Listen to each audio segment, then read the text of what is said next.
Sa datos ng DPWH, kasama na kayo sa government projects. Hindi lang sa flood control, since 2012 onwards.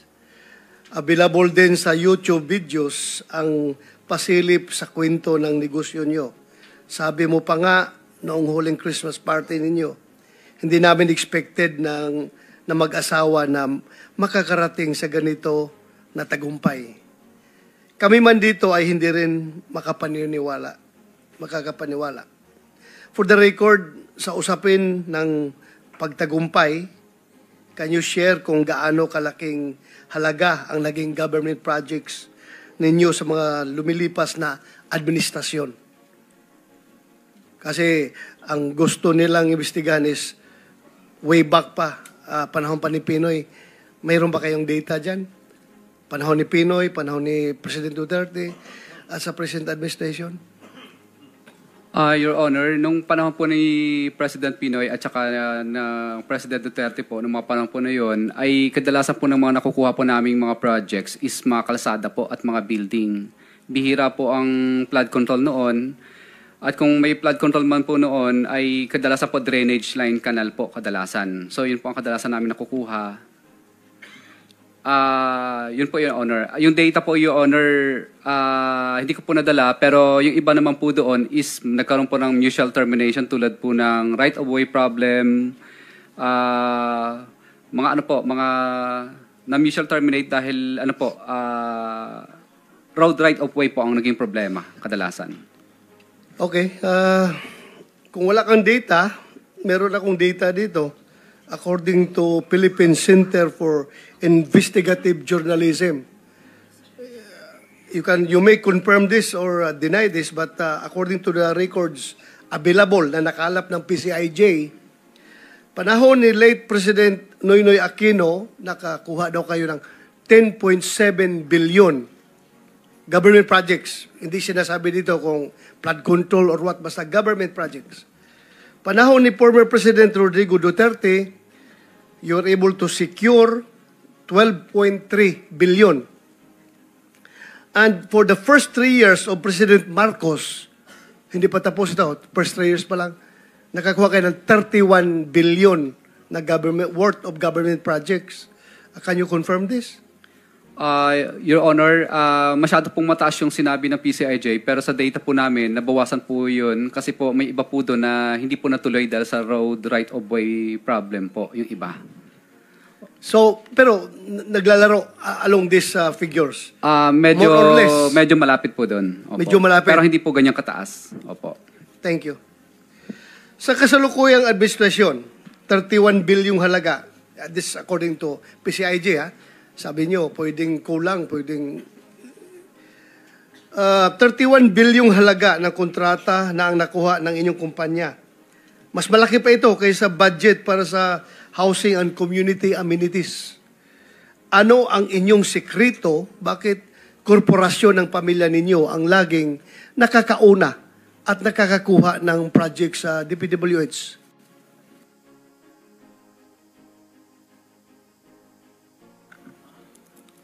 Your Honor, bali po, yung iba po dito, kadalasan po, ay lumalaban po kami sa bidding, kadalasan.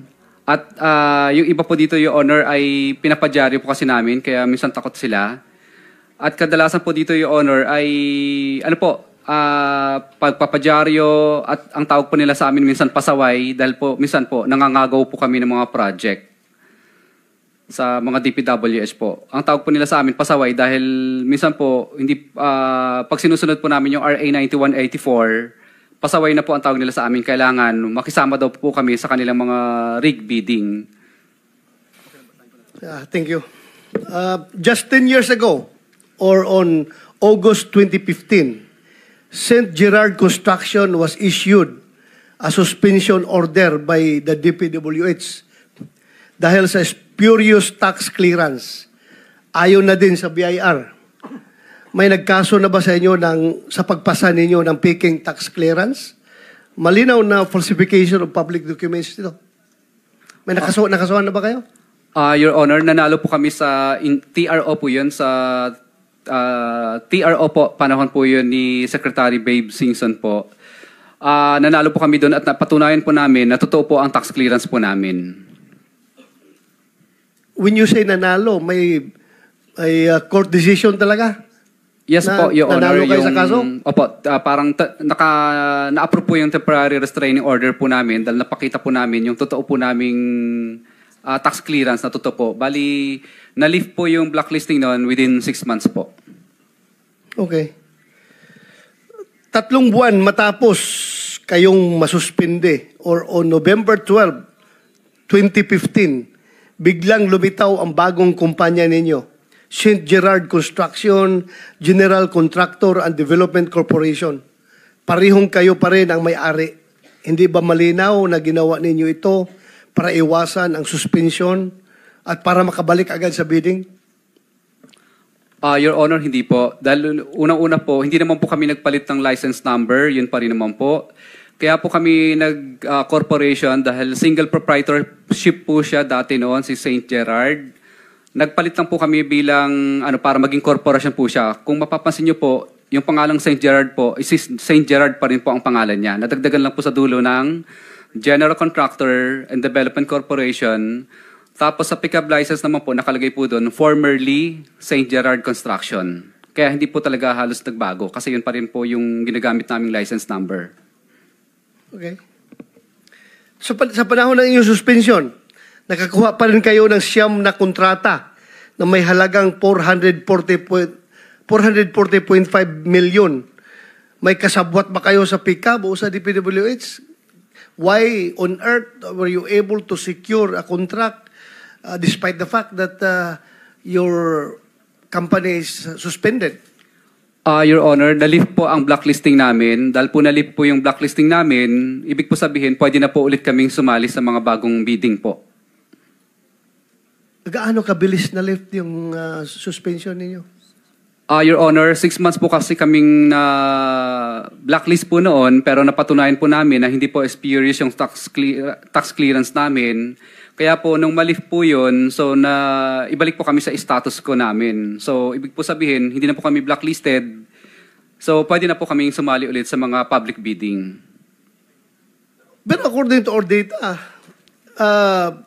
itong 440.5 million ay na-secure ninyo despite na naka-suspende kayo, suspendido kayo. Your Honor, hindi ka po pwedeng manalo sa bidding, sa public bidding kapag ikaw po ay hindi po nakalip yung blacklisting mo po. Kasi po hindi po nila i-award yun. So klaro ito, nakuha ninyo after the lifting of your suspension order? Yes, Your Honor. Thank you. Ang St. Gerard ay nasuspende muli noong panahon ni Secretary Singson at na-blacklist pa ng DPWH noong 2020, panahon nito ni Pangulong Duterte. Pero nabigyan pa rin ng lisensya ng pickup hanggang 2026. Bakit sa kabila ng mga kontrata ng violations, patuloy pa rin kayo nakakasali at nakakakuha ng kontrata? Your Honor, na-blacklist po kami noong 2020, yung panahon po ni Secretary Mark Villar. Bali, ano po yun, Your Honor, yung negative slippage po yun ng company namin.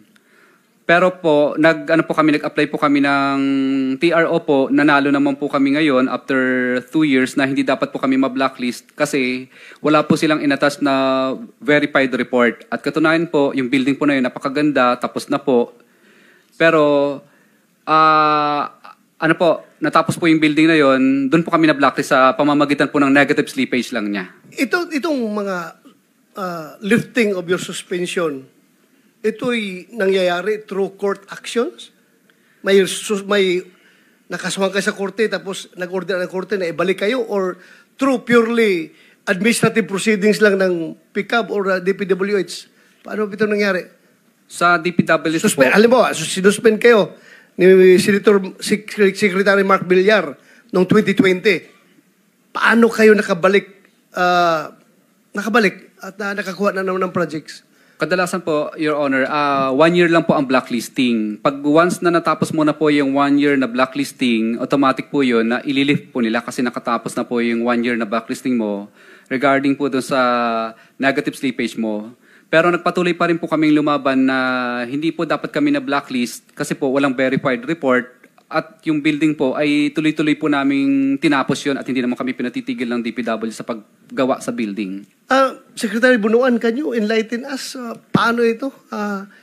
Sige tayo blacklist ng blacklist tapos balik na naman sila ng balik. Para ba tayong ginagago natin sa sarili natin dito? Na nagba-blacklist na nga yan dahil hindi maganda yung performance tapos nakakabalik na naman uli. Kaya tingnan nyo, ganito. I am asking you, I'm not pointing fingers at you. Your Gusto Honor. namin ito malaman because this is in aid of legislation, ang investigasyon na ito. Hanapan namin ang paraan kung paano maiwasan itong mga ganitong pangyayari. Kahit na blacklist na, nakakabalik pa rin. Anong administrative proceedings na ginagawa nyo dito? Well, Your Honor, blacklisting is a process that is under Republic Act 9184, if I am not mistaken. And the blacklisting process, if you blacklist a contractor, he is blacklisted for 1 year. After, 1 year lang po yung pendency of the blacklist, Your Honor, according to the law. Now, after the 1 year, then tapos na ho yung blacklisting na, he can go back to... Automatic nakakabalik sila Yes, after Your 1 year na blacklisting. Yes, Your Honor. So what if the cause of their blacklisting was not satisfied? Halimbawa, talagang below standard, substandard talagang ginawa nila. After 1 year, kahit na wala silang ginawa, by operation of law, nalilift yung kanilang blacklisting. So kayo sa DPWH, okay lang kayo na, okay, kumuha na naman kayo ng kontrata dahil according to the law, well, sundin natin ang batas, di ba? Yes, Pero it is incumbent on your part, Yes, being Your the implementer of all these government projects na, uy, tika muna, kahit na nalip na sa batas yan, hindi natin pwedeng bigyan uli yan dahil record nakailang suspension na yan. Ang daming project yung ginawa dito na hindi satisfactory yung resulta. Huwag na nating awardan yan. Blacklisted na nga yan eh. Porque nalip na yun, bigay na naman tayo uli sa kanila. Ano bang inyong pulisiya dito? Your Honor, I think there's two different things actually. The blacklisting is based on records actually. But yung substandard, Your Honor, if there is anything that is substandard, there is a warranty period that the contractor has to undertake actually yung repairs. Kaya nga, these are two different things. Yes, Your pero ang itong paggawa na ng substandard na projects ay nagresulta sa pag-blacklisting sa kanila, di ba? Yes, sir. O na-blacklist sila dahil hausyaw yung ginawa nila. O kaya may kalukuhan yung ginawa nila. Ngayon, wala silang ginawa para maayos yung kalukuhan na ginawa nila porque nalip na after 1 year, kayo naman sa DPWH, pag mag-bidding, okay, panalo. Most eligible, unqualified bidder, Diskaya. Sabi ng BAC, approve. Winner ang Diskaya. Despite the records na nagsasabi na marami silang ginawang problema, kaya sila na blacklist. Please. Well, this is probably what the law, Your Honor, I think this is the provision of the law. Actually, that blacklisting is only for a 1 year period. Nothing more, nothing less, Your Honor. So, after the 1 year pendency of the blacklisting period, then the contractor can go back and participate, Your Honor. Yeah, they can go back. No question about that. By operation of law, they can go back and participate. Pero kayo may hawak ng pondo ng gobyerno. Ipagkakatiwala ba ninyo ito kung mananalo sila? Ipagkakatiwala nyo sa kanila na alam ninyo na blacklist yan dahil marami ang ginawa na kababalaghan. Okay lang sa inyo. Well, this is actually the predicament of the procedure, Your Honor, because I think we cannot prevent actually a qualified contractor to bid. If he is already qualified, Your Honor, and the blacklisting is a separate issue already. Mr. President, Mr. Chairman, With the permission of Senator just De La an Rosa. interjection, Please refresh my my mind and my memory. When you say it is the provision of law, what law? 4566 or And the Republic Act 9184, I think, Your Honor. 8184? Yes, Your Honor. Anong sabi? Procurement law. Yusek Toledo. Yes, Mr. Chair, as to the blacklisting, under the new law of the new procurement law natin, which is 12009, there's already a section there, Section 101, that states imposition of blacklisting with perpetual disqualification. So mayroon na po tayo dyan. So the hope, if I may read, Mr. Chair, okay, the hope shall impose blacklisting with perpetual disqualification based on any of the following grounds. One is commission of a third offense imposed with blacklisting under the Act by the same procuring entity or a combination of 3 violations imposed with blacklisting by the procuring entity and other procuring entities as posted on the GPPB portal, or failure to comply with the provision on warranty that requires to repair any noted defect or damage to the infrastructure project due to the use of materials of inferior quality within 90-day calendar days from the issuance of the order by the hope to undertake such repair. So that's already the provision, Mr. Chair, for the perpetual disqualification of any Pero contractor. 3 offenses. Yes, that's the provision, Mr. Chair, right now. Siguro that would be something for the committee to study. No? Pag-aralan natin kung pwede nating amendahan yan. 3 offenses, parang masyadong marami na yun. Go ahead, Mr. Chairman, Senator De La Rosa. Thank you, Mr. Chair. So, pagkakaalam nyo, nakadalawa pa lang kayo? Strike 2 pa lang kayo? Na blacklisting? Yes po, Your Honor. Isa sa panahon ni Pinoy, isa sa panahon ni PRRD. Dalawa lang. Yes po, Your Honor. Sigurado ka? Yes po, Your Honor. Lahat ng kumpanya nyo? You have ilang kumpanya nyo? Bali, nag-divest na po kami sa iba, pero may loan po, may pinaloan po kami sa mga kamag-anak namin doon sa mga company na yon. So, bali po, wala pong blacklisting yung ibang company po. So far, ilang suspension lang natanggap nyo? St. Gerard only po. St. Gerard lang? po. Dalawa? Yes po, Your Honor. So I agree with the Senate President na siguro, Mr. Chair, baguhin natin yung provision ng batas na yan na i-adjust natin dahil pabalik-balik lang ito Pabalik-balik tayo. So far, Mr. Chair, yan lang muna ako at mamaya, if you allow this representation, pagbalik ni Alcantara, I will ask questions. Thank you, Mr. Chair. Thank you, Senator De La Rosa. Senator Bam Aquino. Maraming salamat, Mr. Chairman. Babalikan ko lang yung mga tanong ko kay Secretary Bonoan at kay Mr. Hernandez. Bryce, so dun sa 100, so di ba kanina inamin mo na substandard nga ang lahat ng proyektong nahawakan nyo sa Bulacan. Correct, no? Opo, Your Honor. Okay. Let's say, kunyari, so magkano ulit yung porsyentuhan natin? 25 ang ibinibigay sa... 25 to 30 po sa proponent. Okay, and then? Meron pong sa office na napupunta na 8.5%. Okay. And then kasama po dito yung mga taxes. And then meron po yung mga materials and testing. No, ano na yan? That's the actual project cost, di ba? Yes po, Your So, Honor. kung ihihiwalay mo yung binabayad ninyo na lagay and yung project cost, out of 100%, ano talaga yung napupunta sa proyekto? Sa flood control po, nasa 25 to 30% lang po ang napupunta sa project. At dun sa iba?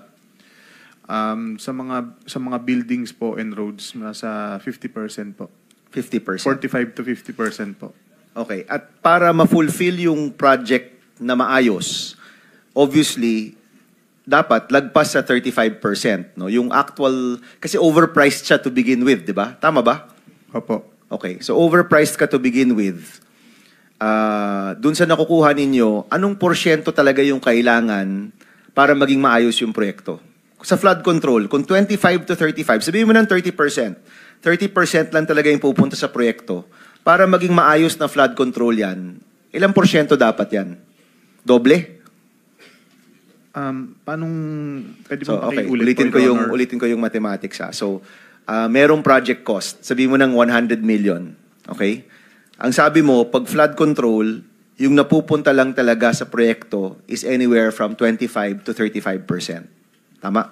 Tama po. Sabihin natin 30%, yung gitna. Di ba?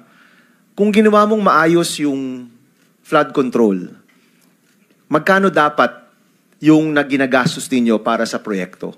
Kasi ngayon, 30% lang yung ginagastos ninyo eh. So 30 million, kung 100 million yung project, 30 million lang yung ginagastos nyo sa proyekto. Kung ginawa nyong maayos yung proyekto, magkano dapat yon? Nasa mga 70% po, Your Honor. So doble, more than double. Opo. Di ba? So masasabi natin, yung budget ng DPW, ito po yung gusto kong tukuyin, yung budget ng DPWH is actually about 30 to 40% overpriced. Kung tama yung kung malalagay talaga sa tama yung project cost natin, it's about 30% overpriced. Correct? Yes po, Your Honor. And that is your personal knowledge mo ito bilang isang assistant district engineer for many years, Bryce, no? Tama? Yes po, Your Honor. Okay. Tatanungin ko si Secretary Bunoan kasi alam niyo po, sa October 20, pag-uusapan namin ng DPWH budget.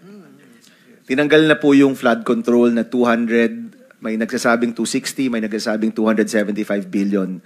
May natitira pa. Hindi po kaya yung natitira ay overpriced pa rin? Secretary? Dito po sa naririnig natin, ha? Your Honor, I think the budget, the amount that is included in the budget is just a provisional amount, you know. If a project says 100 million, it is up to the implementing office actually to see to it that that project is done properly. What I am hearing now is actually that there are many ways for them to bloat the Opo, cost of kaya the project. overpriced. Kaya siya overpriced. That's why they're overpriced, actually, Your Honor. Sino po yung nagde-decide dun sa mga project? Kasi lumalabas po kasi overpriced eh. 'Di ba? So, ino-overprice yan para may espasyo para maghatian. Yes. Pero sa sobrang grabe yung hatian, kahit yung project mismo, nakakalahati na rin lang yung napupunta dapat dun sa proyekto. In fact, 30% na nga, mas maliit pa. 50% for non-flood control, 30% for flood control.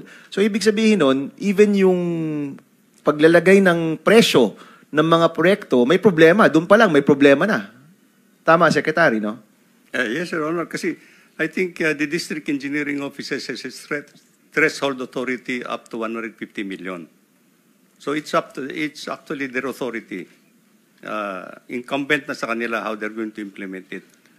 Nasa kanila po yan, pero hindi ho ba yan chinecheck ng central office ng DPWH? At least during your time, Secretary, no? If Secretary Dizon were here, I would ask him the same question, pero wala po siya dito. So Secretary Bunoan, hindi ba yan incumbent upon the central office to check kung overpriced ba talaga itong mga proyektong to o hindi? Your Honor, we gave them all the full authority actually at the district offices because they have all the check and balances in the implement. Nandun po yung quality assurance unit nila, nandun yung... Well, klarong-klaro po may problema tayo kasi... Audit nila, nandun yung audit nila, nandun yung inspector nila. So, it's all within their authority, So, Your Honor. sinasabi niyo po, pinaubayan na ng central office dun sa distrito. Yes, Your Honor. Oh, and this is something we have to change kasi kitang-kita po dahil pinaubaya po sa kanila, ilang taon na po yung ganyan ng sistema. Bryce, ilang taon nang ganito yung sistema ninyo sa pagkakaalam mo? Mula po nung dumating si Boss Henry Alcantara Which sa is office namin. 2019. That is 2019 po. 2019 po. So, 6 na taon. 6 years na ganyan po yan. 6 years po yan na napalampas lang ng DPWH. Of course, 3 taon lang po doon yung sa inyo, Secretary Bunoan. Yes, Your Honor. Pero systemic problem to eh. 'Di ba? So, sa October 20, sa DPWH budget, nais nating i-bring up to kay Secretary Dizon na hindi lang siguro flood control yung kailangang tanggalin. Baka kailangan i-audit talaga yung pagpaplano ng lahat ng mga proyekto. Kasi ano po yan? Ang laking pera po niyan. Ang budget ng DPWH Secretary last year was 1.2 trillion. Tama po, di ba? 1.088 trillion. Almost This year, 1.1. This this year. year, this year. Last year, it was bigger.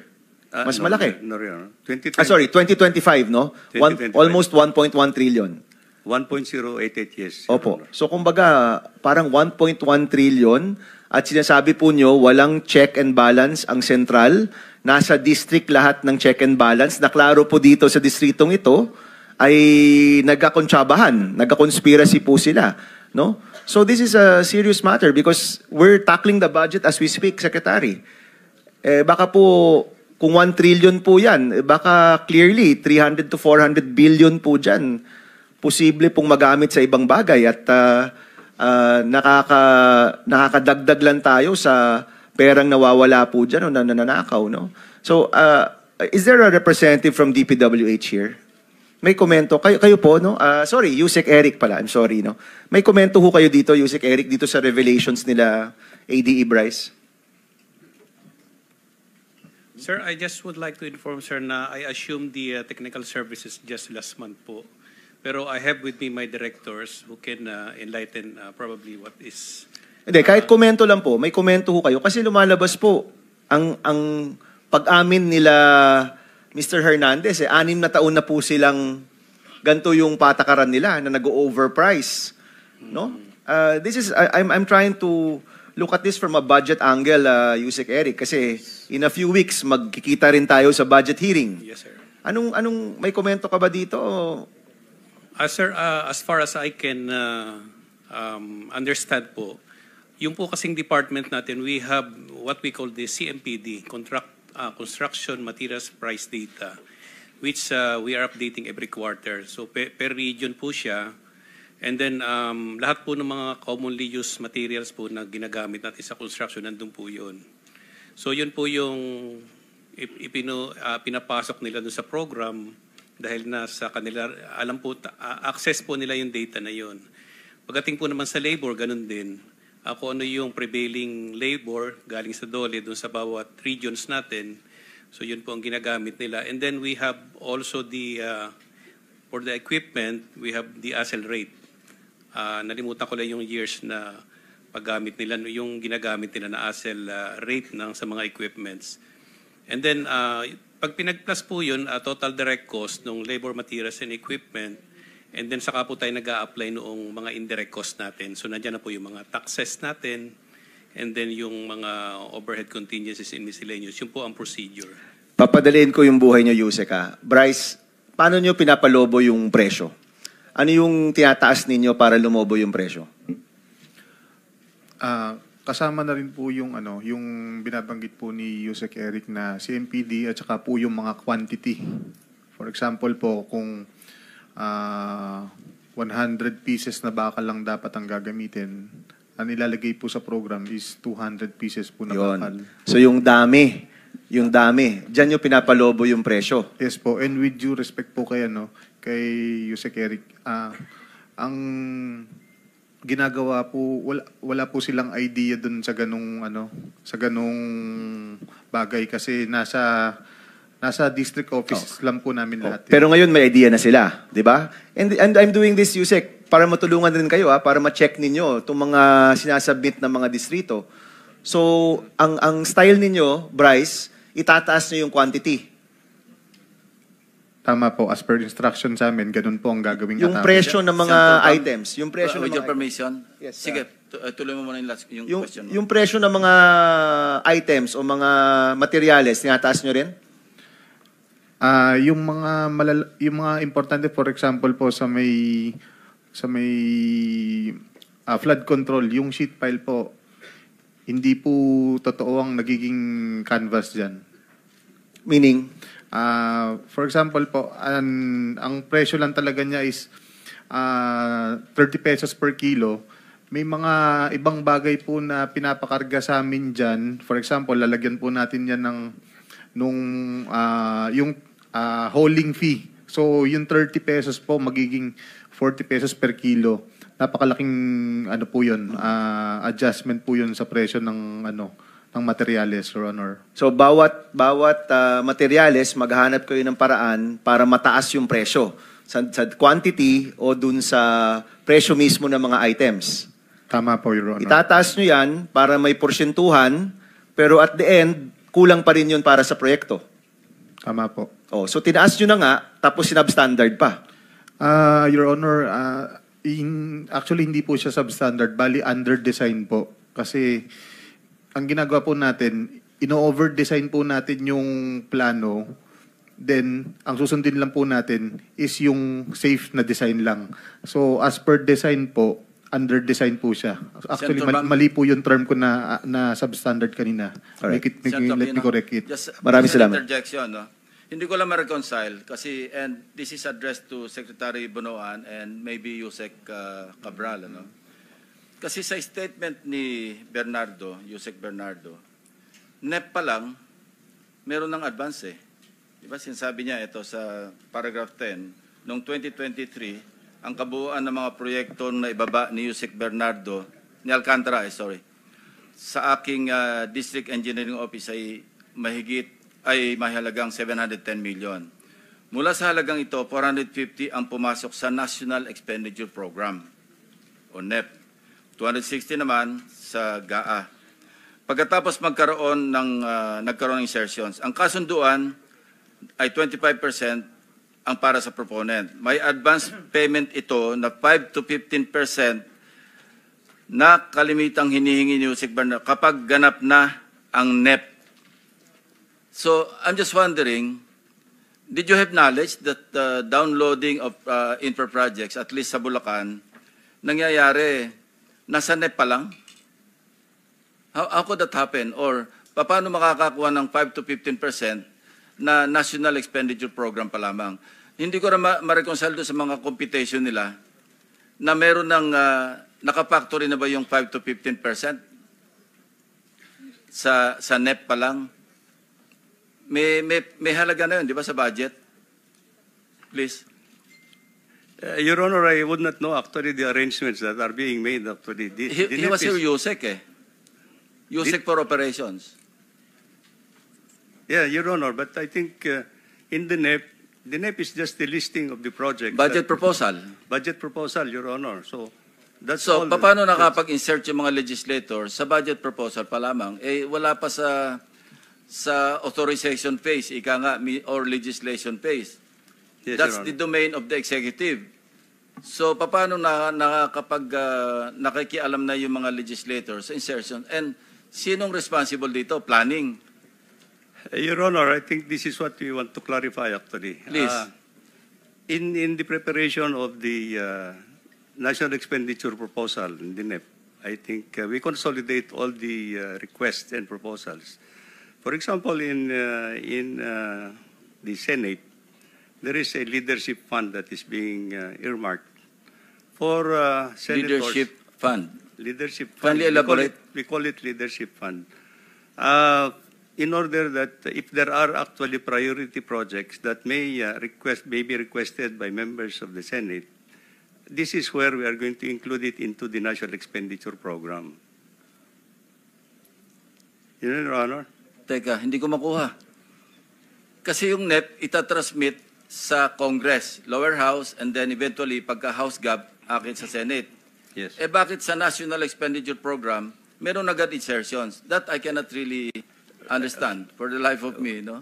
Well, we don't really call it insertion, Your Honor. We call it consolidation for the time being, because this is actually when we put it into the NEP, this is actually the President's program. This is the President's program. President's budget. President's budget.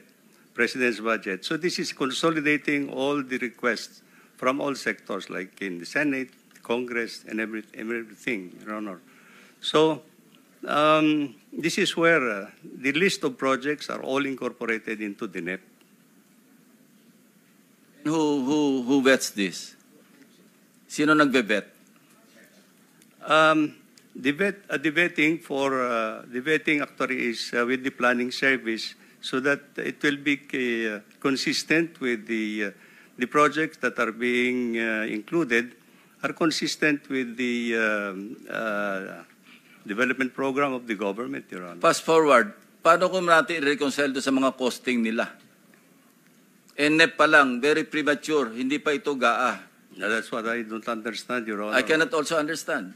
Why there is already this kind Kasi of kung an ipapactorin mo arrangement. yung 5 to 15% na advance payment na sa NEP pa lamang, paano sila magko-costing? I don't. Well, this is something. Or paano ito, I cannot really reconcile, ano? Kasi ito implementation. Ang NEP is only a proposal. Yes, Your Honor. It's a proposal. Yung insertion dapat nangyayari either sa House Gov because we call it amendment. House Gov, yes, Your Honor. Amendment, no? Yes, Your Honor. Actually insertion, pero amendment na tawag namin. And Yes. that's legal. That's correct. That's really within the power or authority of That's Congress. correct, Your Honor. Pero NEP pa lang, ba't may participation na yung legislature? This is what I don't understand, Your Honor.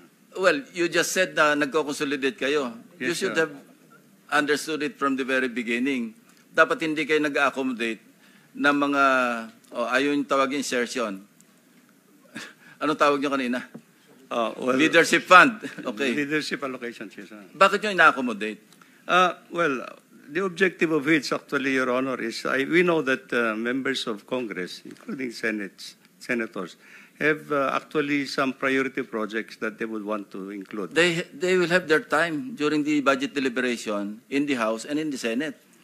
Your Honor, what we wanted actually to do, and this is actually, under this administration, we wanted it already to be put into the National Expenditure Program, NEP, into the NEP, so that we want to avoid that by BICAM, the NEP should already be intact. Yet, wala pa tayo sa BICAM. Yes, Your Honor, and this is the reason Bakit why. hindi nyo sabihin sa kanila, can you not wait for your budget deliberation bago kayo mag-amend or mag-insert?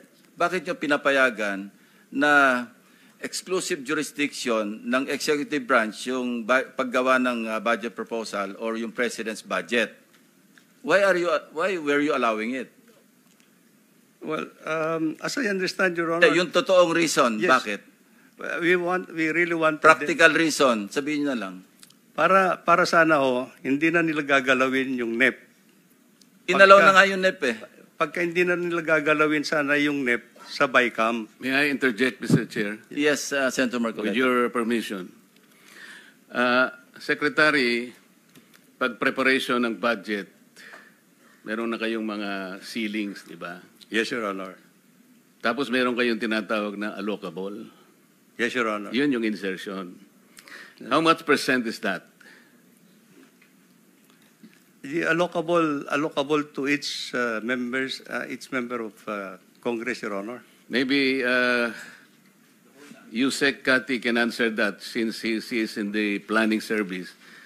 Pangkaraniwan, sa experience mo, Yusek Kati, yung allocable, para hindi nagalawin nga yung inyong mga provisional estimates doon. Mga magkano yun? Ilan ang porsyento niya pag tutuusin mo? Yusek Kati. Allocable for the legislative allocable for House and the Senate, approximately 50% of the budget ceiling. Okay, that will be how much? Do you have a range? Kung 900 po yung ceiling namin per NEP, Okay. around half of it. Magkano nga yun? Mga 450? Opo. Okay, 450 billion. And then, Mr. Chair, papasok yung sinasabi niyong leadership. So itong 450, 50% siya. No? Leadership fund, mga ilang porsyento yon Kasama na po yun. sa 450? Okay. Pagkatapos, Mr. Chair, bakit po ang DPWH ay nagsasubmit ng unprogrammed funds sa DBM, hindi nyo naman budget yon? Your Honor, as far as I can recall, the unprogrammed funds emanates from the House of Representatives. Hindi nga po eh. Kayo ang nagsasubmit, kayo ang gumagawa ng budget, pero hindi nakalagay sa DPWH, pero napupunta sa DBM. Siguro DBM ang sumagot. Di ba yun ang program fund sa inyo? Mr. Chair, as to the projects of DPWH, wala pong napupunta sa program once we submit the budget to Congress. Eh, What we kanino have- napupunta yung unprogramming? Kaya nga hinahanap natin. Alam po ninyo, ang tinutumbok namin dito, yung sistema kasi. Yeah. While we are also looking into the micro details of all this, ang pinaka-importante rito, tumbukin natin yung sistema. Bakit po nagkakaroon ng program? Kasi nabobloat po yung mga ilang porsyento yun, Yusek Kati, kung kukwentahin mo yung program. Parang ang total po for 2 years is around less than 200 ang total. Let's take yung 2025 muna. So para maidagdag natin sa 450 Sir, wala in-estimate pong mo kanina. program ng 2025. Mga ilan po? Wala pong 2025 na na-release ang program. So in the last 2 years, ilan yun? Less than 200, I remember. So 150 palagay mo? Ang ganun po. Okay, 150. So dito lamang 600 billion na to. Ito pa, Mr. Chair. Pagkatapos na magawa yung GAA, there's a difference between DNEP and the GAA. Ito yung malaki. What do you call that? Ito yung, minsan lalagyan po ninyo ng note na for later release. Tama? O yung for later release ng 2025, magkano yon?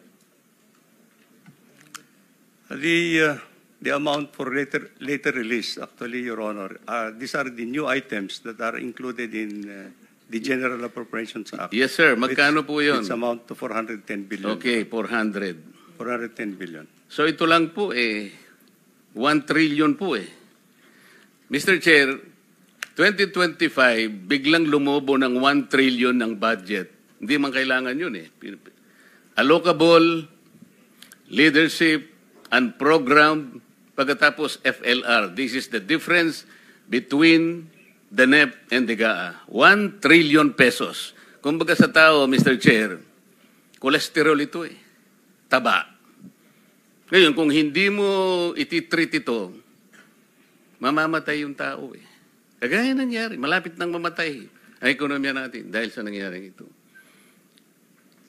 Kaya dapat natin i-correct ang system. Dito lamang po, easily, 1 trillion. Yun pong hinahanap natin dito, yung pinaka-proponents ng lahat ng ito, kung paano napunta lahat dito, yung excess na taba ng ating budget na hindi natin kailangan. Kasi po, Mr. Chair, nagkautang-utang na nga po tayo Sa ngayon, 17 trillion pesos na utang lang natin. Samantalang dito po, naglalagay po tayo ng hindi kailangan na pera para po lustayin lamang ng mga taong nagbibigay ng testimony ngayon.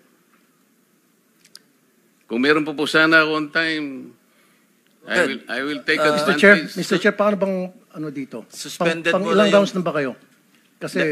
Kasi kung in order of arrival, dapat pagkatapos debato ako Okay, so with the permission of Senator Marcoleta, we have to recognize Senator Turpo and then you can have your time again. Anyway, sinuspend muna namin yung rules kanina, kakaunti kasi kami kanina rito.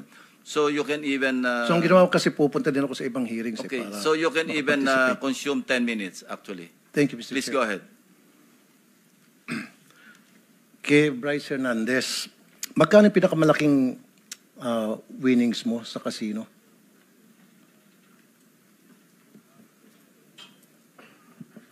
Na matatandaan mo? Your Honor, mga siguro mga 20-30 million po.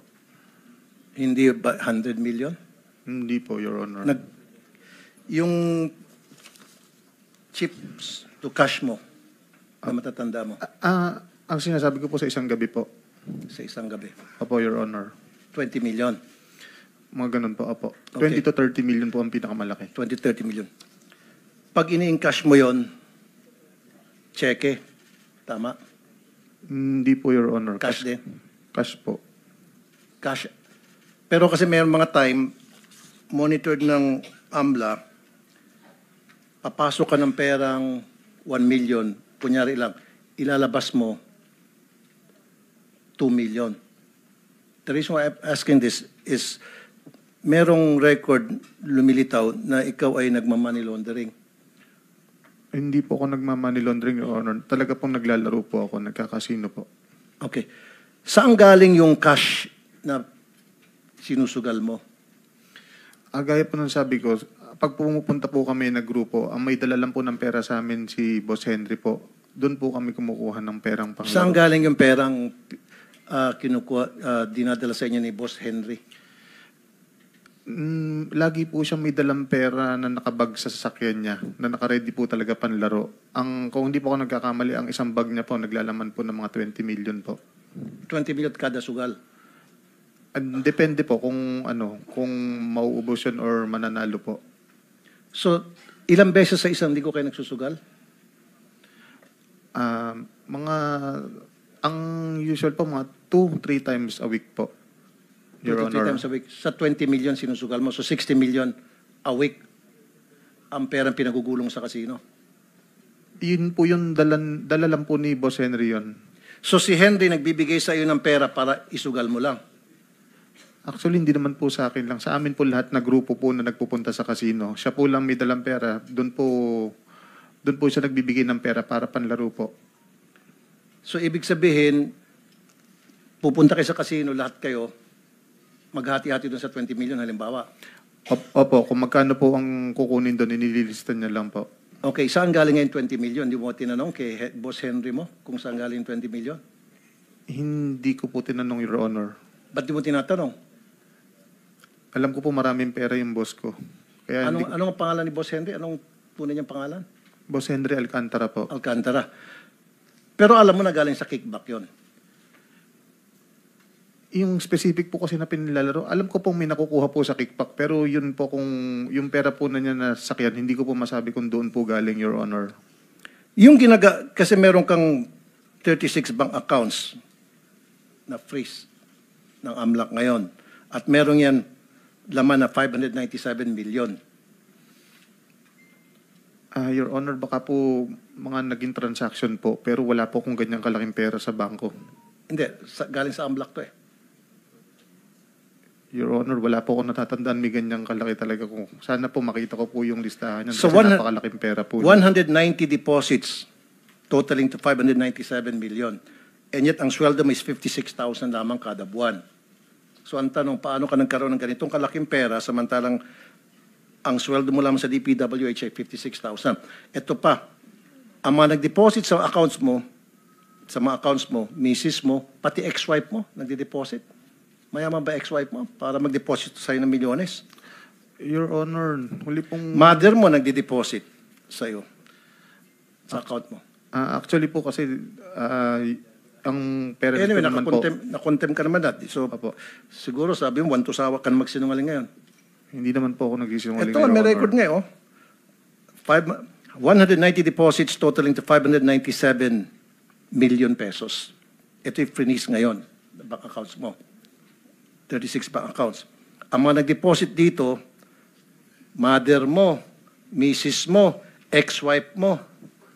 Ang yaman naman yung tatlo para mag-deposit ng milyones sa account mo. Pati ex-wife mo, mayaman.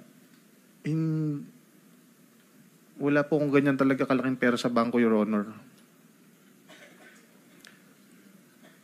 Prinis nga ito ng AMLAC eh. Itong information na ito galing sa AMLAC to eh. So ibig sabihin, mali ang AMLAC, ikaw ang tama. Tama yung mga pinagsasabi mo. Kasi kung hindi ka lang nakakontem, pakukulong na kita ngayon mismo eh. Your Honor, sinungaling mo. Your Honor, baka naman po ang sinasabi ni AMLAC is yan po yung naging transaction po, hindi po yan yung total na pera ko sa bangko. Labas-pasok nga na deposits ang pinag-uusapan natin. Yung naging laman ng pera mo. Sabi mo, there's no such thing as 597,000. Ito nga po yung sinasabing labas-pasok na pera, which total to 597. At mga nag-deposit dito, ex-wife mo, misis mo, nanay mo. Posible po yan, Your Honor. Ngayon inaamin mo na. Pasensya na po kayo kasi ang intindi ko po kanina meron po akong 590 million sa bangko. Umabot sa 597 ang total amount. Ng mga transaction po, Your Honor, possible po. Ang tanong ko ngayon, sa sweldo mong 56,000 pesos kada buwan sa DPWH, saan nang galing to? So sasabihin mo ngayon, misis mo at saka ex-wife mo. So anong trabaho ng ex-wife mo? Para mag-deposito ng malaking pera. ako po kahit papaano, yung kapatid ko po kasi may nag-buy and sell, kahit paano nag-share po ako doon para po kumita. Tapos, hindi naman po walang-wala yung mga magulang ko. Napagtapos naman po nila kami na maayos at may hanap buhay po sila. Nabigyan din po nila naman kami ng pera. Hindi lang naman po ako, pati po mga kapatid ko.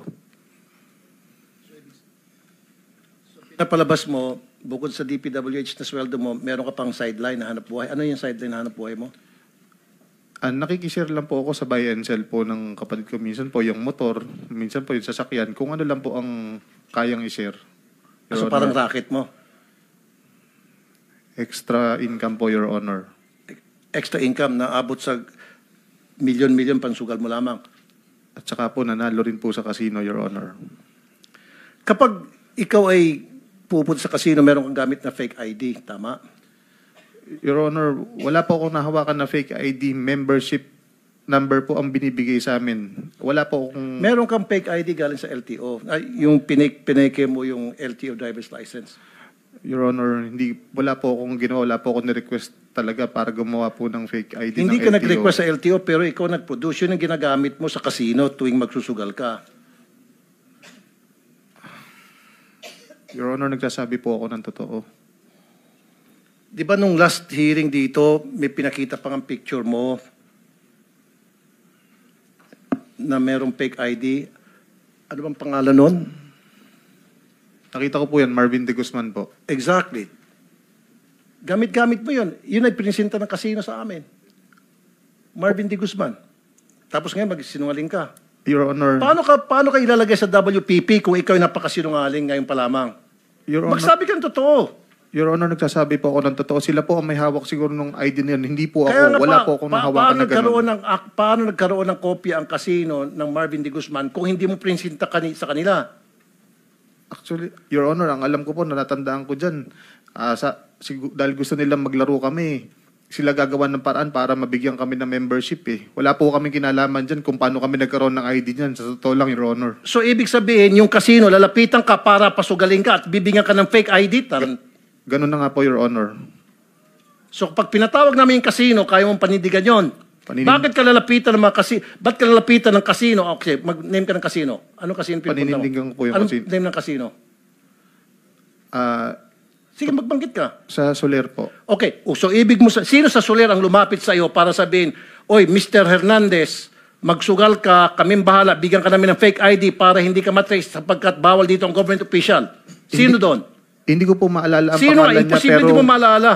Hindi, totoo po, Your Honor, pero alam ko po, ano siya, parang yung mga business... Kasi kung talaga nagsabi ng totoo, patatawag namin yung Soler na nag-iimbita ng mga government official magsugal na bawal naman alam nila at bibigyan pa ng fake ID. Bakit may pangalan? Hindi ko po alam yung pangalan niya, pero pagka nakita ko po siya, Senator Rafi, maalala ko po siya, Your Honor. Yung Mike Archibald, does it ring a bell? Yan po. Apo. Alam mo tunay niyang pangalan? Hindi po, Your Honor. Yun ang nag-asikaso ng lahat ng ID niyo, di ba? Parang nga po, kagaya po nung sabi si ko po. Archibald Torregosa, di ba? Na-meet mo siya? Matatandaan ko po siya pag nakita ko po. Senator Rapi, that answers your Opo. question. May nag-asikaso ng kanilang... Opo, yan po, Your Honor. Mike Archibald, ang tunay na pangalan is Archibald Torregosa, right? Opo, Your Honor. Thank you, Senator Rapi. Kaya nga, Mr. Chair, imbitahan natin yung Mike Archibald dahil kung totoong sinasabi niya, bakit pa ipagbabawal ng ating gobyerno ang mga government official na magsugal sa mga kasino, kung meron palang mga tao sa kasino na nag-iimbita sa mga corrupt na government officials, tinuturuan na maging corrupt ang mga government officials, magsugal at sila nang bahal magbigay ng false identity. You'll be invited sa next hearing natin. Archibald Torregosa, kindly take note. Okay, bukod pa sa'yo, sino pa yung mga inimbitahan nitong Archibald ng mga government officials from DPWH para magsugal at binigyan ng fake ID? Sa pagkakaalala ko po, Your Honor, si Boss Henry Alcantara ko po, si Engineer JP Mendoza po, ako po, si Engineer RJ Domasig po, si Engineer Justin Nuevo po, si Edric San Diego po, at saka po si Si Engineer Paul Duya, tsaka si Engineer Lester Castro po. Okay. So marami kayo. Yun lang po ang naalala ko sa ngayon. Hindi ko po maalala kung yun na po lahat yun. So lahat kayo binigyan ng fake ID. Paano niyo nakilala ito si Archibald? Ang naalala ko po parang lumapit lang po yan sa amin. Kakilala po, mayroon po lumapit sa amin na kakilala po nung ninong ko ni Loren Cruz kasi magkakasama po kami doon. Tapos may pinakilala po siya, parang doon niya po ipinakilala yung Archibald. Kaya yun po, doon po siya nang nasabi po na hindi nga kami pwedeng maglaro, gagawan daw po niya ng paraan para maglaro. Nandito po si Loren Cruz, kung gusto niyo tanungin. Okay. Where's Loren Cruz? Oh, yun, nandun sa dulong-dulo. Halika, baba kayo rito. Loren Cruz.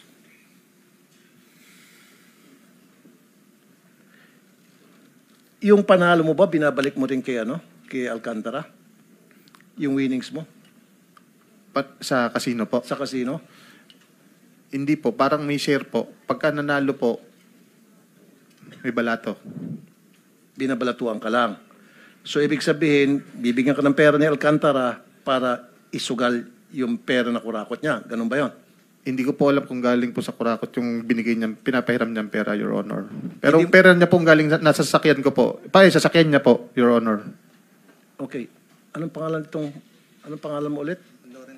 Loren, ikaw yung nabanggit niya. Okay. So, ikaw yung nabigyan din ng fake ID. Hindi po, Your Honor. Ba't nabanggit ang pangalan mo? Si ninong ko po kasi ang may kakilala dun sa taong nakakita sa amin na nagpakilala po doon sa gagawa daw po ng paraan para makapaglaro po kami. Okay, paano niyo nakilala yung gumawa ng paraan para makapaglaro itong si Hernandez? Your Honor, hindi ko po alam yung sinasabi nila. Nagkataon lang po. May isa po yata may isang kakilala ron sa casino na... Mag-o-taking nga siguro ito muna. Nag-o-taking ka na ba? Opo. Sige. Sige. And then? Nakakwentuhan lang po namin kung paano po sila nakakuha ng fake ID, hindi ko po alam. Paano mo nakilala? Nakilala ko lang po, namukhaan ko lang po sa casino na nakakilala ko po dati po yun. Pero hindi ko po alam kung paano po sila nirelate doon sa sinasabi nilang pangalang isa kang ina, hindi ko kilala yun. So, ibig sabihin, ikaw ang lumapit kasi kilala mo yung... Hindi po. Ikaw nilapitan? Na sila po ang lumapit sa kanila po, sa amin po. Kaya nga, bakit kayo nilapitan? Hindi po. Siyempre, may purpose yun. Kaya kanilapitan, alam nila na kayo galing sa DPWH, alam nila na marami kayong perang pansugal. O alam nila na bawal, di ba? Your Honor, hindi po ako taga-DPWH. Hindi ka taga-DPWH. Anong trabaho mo? Negosyante po ako, Your Honor. Anong negosyo mo? May mga aviaries po ako, may mga nagpapa-lending din po at may mga resto po ako. May mga? Resto po. Restaurant. Opo. Tapos meron kang lending. So pinapautang mo ito? Hindi po. Okay. Mabalik tayo kay Bryce. Bryce, 36 bank accounts. Napakarami nito. Mga ordinaryong tao, isa lang. Yung iba, dalawa, the most. Ikaw, meron kang 36 bank accounts. Paano mo ma-justify? Sabihin natin meron kang negosyo. Sideline, sabi mo, nagbebenta ka ng motor o meron kang share doon sa mga kakilala mo na nagbebenta ng motor. Paano ma-justify na magkaroon ka ng 36 bank accounts? Your Honor, karamihan po naman dyan, yung mga kakilala ko na nagtatrabaho sa bangko, nakikiusap, pwede ba mag-open ng account? Kung ako naman po, kung magkano minimum na kaya ko, i-open ko po. Okay. Di ba, pag nagdeposito ka na more than 500,000, you have to justify that. So yung mga pumapasok na milyones at one time, paano mo na-justify doon sa bangko para tanggapin yung malaking milyones na pera na pinapasok mo? Hindi ko rin po alam, Your Honor. Basta pinapayagan naman po ng mag-deposit po. Pinapayagan ka? No po, Your Honor. Okay, magbanggit ka ng bangko halimbawa? For example, AUB po. AUB. Po. Pag pumunta ka sa AUB, magdeposito ka ng more than 500, you have to justify. You have to show proof na yung perang yon ay legit at saan ang galing yon. Tama? In your case, exempted ka. Wala po akong matandaan, Your Honor, na hiningan po ako ng proof na... So ibig sabihin, lahat ng bangko, itong 36 bank accounts mo, lahat ng bangkong ito, hindi ka na hinihinga ng proof kung saan ang galing yung pera deposito mo. Minsan po, yung iba po humingi. Pero doon po, parang madalas po, hindi po talaga, Your Honor. Kahit po more than 500,000, hindi po. Magkano pinakamalaking depositong pera? Parang 10 million po. Okay. 10 million nag-deposit ka. Hindi ka man lang hiningian ng pruweba ng bangko kung na yung pera yun ay legit at saan ang galing? Ay, yan po na hiningan po ako nun. So anong pinakita mong pruweba? Resibo po nung pagkakagawa ng warehouse po. So gumawa-gawa ka ng resibo na gumawa ka ng meron kang ginawang warehouse? Hindi po, Your Honor. Na parang construction? nag-private po na hindi po ako sa gobyerno ng kontrata sa sa private po, mga warehouse po. Senator Rafi, Subcon, ganun po. pandagdag kaalaman lang, si Loren Cruz, ito yung sinasabi na bagman ni Henry Alcantara. Siya rin yung may-ari noong tambayan na kinonfirm naman ni Bryce Hernandez last hearing. So yan yung background ni Loren Cruz. Kaya natin siya inimbitahan. Katunayan, marami tayong na-trace na sasakyan. Kasi pag nagdo-donate ng sasakyan si Henry Alcantara, kung bakit, sa kanya nakapangalan yung mga sales invoice. So yun, dagdag FYI lang para for you to pursue. So, bagman ka, Mr. Cruz? Mr. Chair, hindi po ako bagman. Sinabi ni Bryce yan last time. Inamin na niya, no? Gusto mo, magsapukan kayong dalawa. Sen, ikaw po nagsabi na bagman siya. Kinonfirm ko lang po. Kinonfirm mo? Pareho na lang yon. Opo, salamat po, Your Honor. Kinonfirm at saka sinabi, parehas lang yon. Hindi po sa akin nanggaling yun, Your Honor. Okay. Kung bagman ka, magkanong laman ng mga bag na pera na dala-dala mo palagi para ipansugal nitong si Bryce Your Honor, at mga kasamahan? Hindi po ako bagman. With the indulgence of Senator Rafi, Mr. Cruz, parang awa mo na sa sarili mo. Nanumpa ka na magsasabi ng katotohanan. Sinabi na nga ni Mr. Bryce na bagman ka, kinonfirm na nga.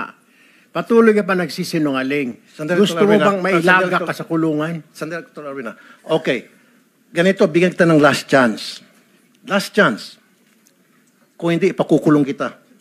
Ipapakontempt kita ngayon. Last chance. Bagman ka o hindi? Your Honor, hindi po ako bagman. Negosyante po ako, Your Honor. Kinonfirm ni Bryce na ikaw ay bagman at magkakilala kayo. So bakit niya i-confirm na ikaw ay bagman kung hindi naman talaga? Last chance. Dahil kung hindi, I will cite you in contempt, Mr. Chair. Shokos pala. Si Shokos kita. Explain. Why I should not file you in contempt? Your Honor, kaya lang po ako natawag na bagman na hindi naman po talaga ako bagman ni Mr. Chair. Yung pong Alcantara. Kaya lang po ako natawag na bagman ni Senator Ping dahil po doon sa mga sasakyang ipinangalan sa akin.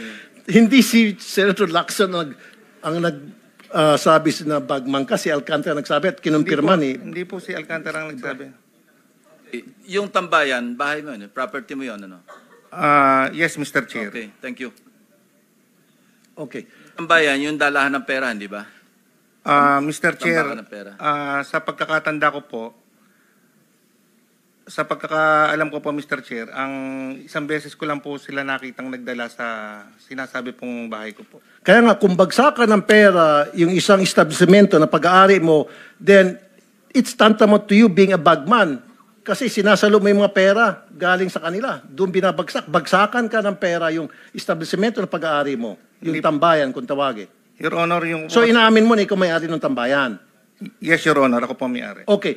So hindi mo alam, magbabagsak dyan, milyones na pera sa bahay mo? Hindi ka aware? Ano ka, tanga? Your Honor, yung po kasing sinasabi nilang tambayan, hindi naman po kasi talaga tambayan yun. Yun po ay binili ko para i-flip lang at i-buy and sell kasi nagba-buy and sell din po ako. Kaya nga, pero ikaw may-ari noon.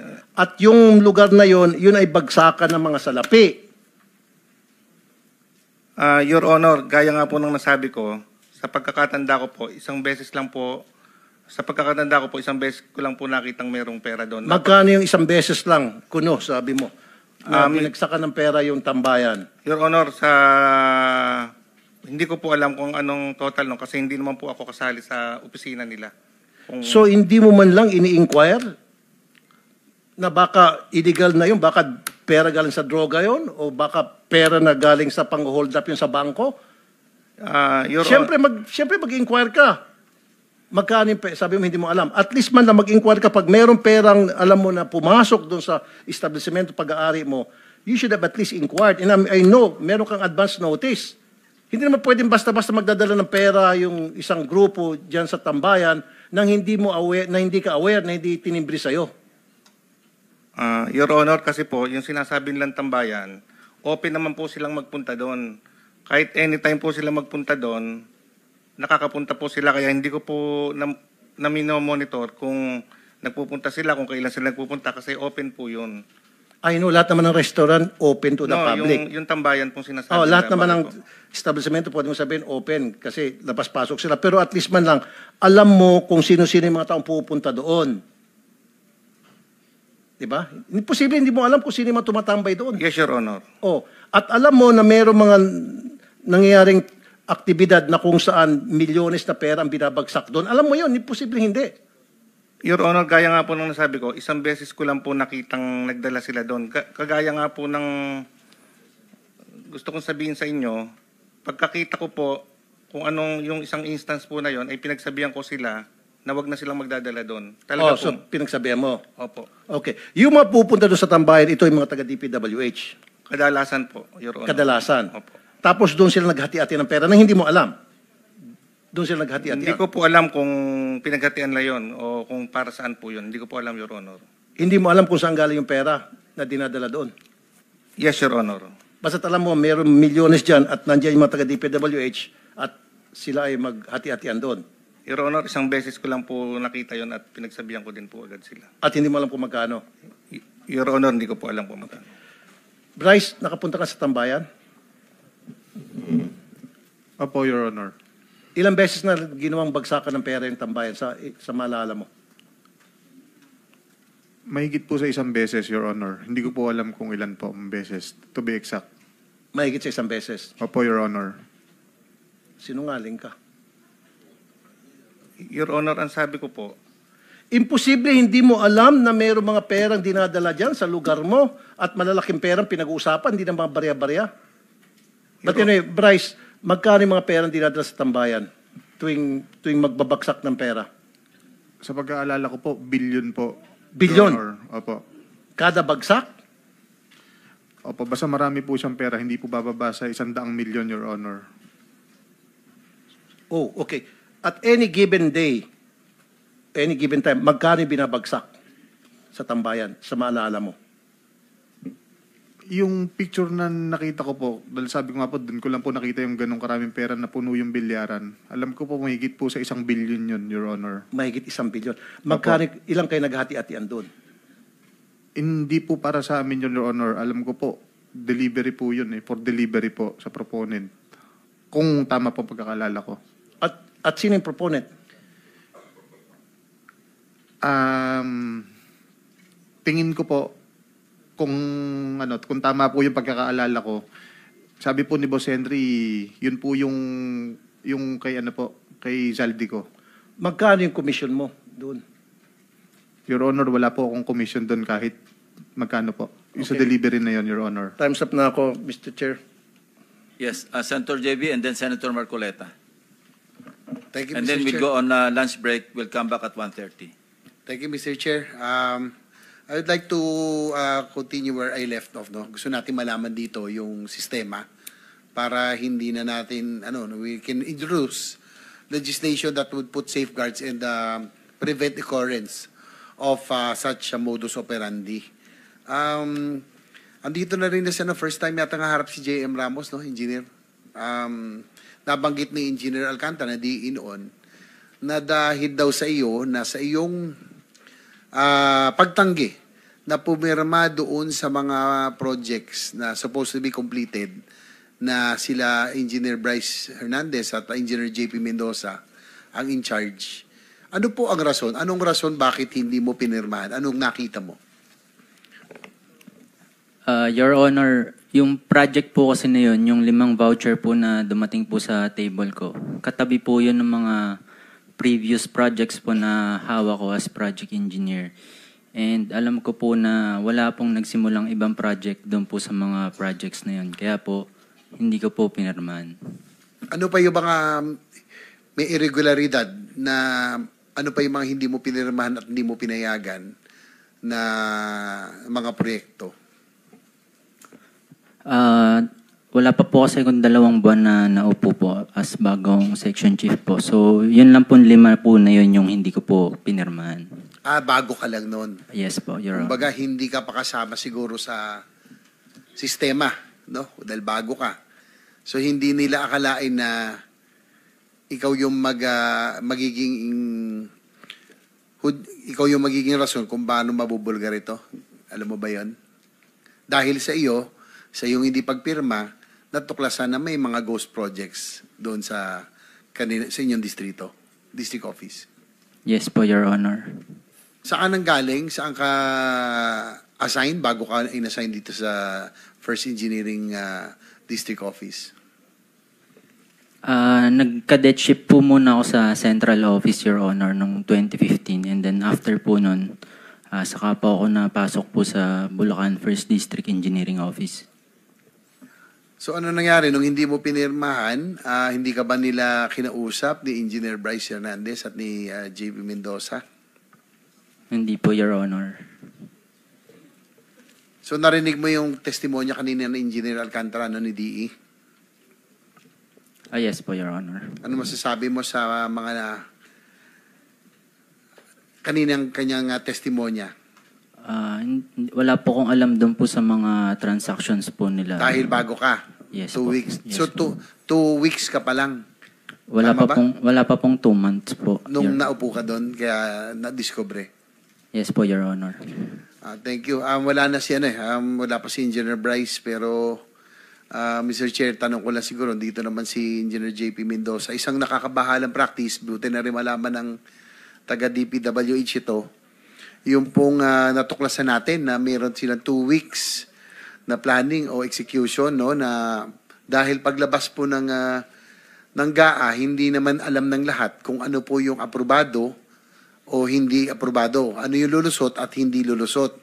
So dahil naisingit lang ang ilan sa mga plano, ilan sa mga proyekto rito, no, yung mga flood control, so ibig sabihin wala ito sa wala ito sa plano, walang project plan, walang project detailed matrix, walang program of works. So totoo bang nangyayari? Pwedeng sagutin Engineer Bryce itong paglabas, ibig sabihin ng GAA, no? Kasi binabanggit ko, may mga ilang mga proyekto na doon lang malalaman kung lumusot o hindi lumusot. So, totoo ba na meron kayong 2 linggo lamang na pine-prepare, halimbawa yung mga scope of works, yung mga estimate, pati yung mga design, no? Yung para maihabol, para maibid ka agad dito? Tama po, Your Honor. 2 linggo. So, ibig sabihin, Mr. Chair, siguro kaya ako tinatanong ito yung ganitong resulta ng kalakaran, ang resulta ng kawalan ng master plan at yung sinusunod pa yung mga ghost projects. Ito siguro yung dahilan ba't nagkakaroon ng ghost projects, no? Tsaka yung doble-doble ang pondo para sa mga proyekto at bilyong pondo na nasasayang na inabubulsa lamang. Ito rin siguro, can you confirm, Engineer Bryce, na minsan daw, dahil nga madalian, ay kayo na lang nagtuturo sa mga contractor kung saan gagawin. Yung coordinates, gulo-gulo, yan yung presentation ng chairman na Mr. Chair, nung inyong presentation, minsan yung mga proyekto, wala sa tamang coordinates. At minsan daw, kayo na lang magsasabi sa contractor kung saang portion ang kanilang gagawin. Senator JB, gusto lang i-pursue yung point nyo na nilaraise. Kay JM Ramos, binabasa ko yung transcript dito last September 18, 2025. Sinasabi rito, nagkaroon kayo ng meeting ng August 3 2025, di ba? Yes po, Mr. Chair. Kasama sina Bryce, sina JP, lahat pinatawag kayo.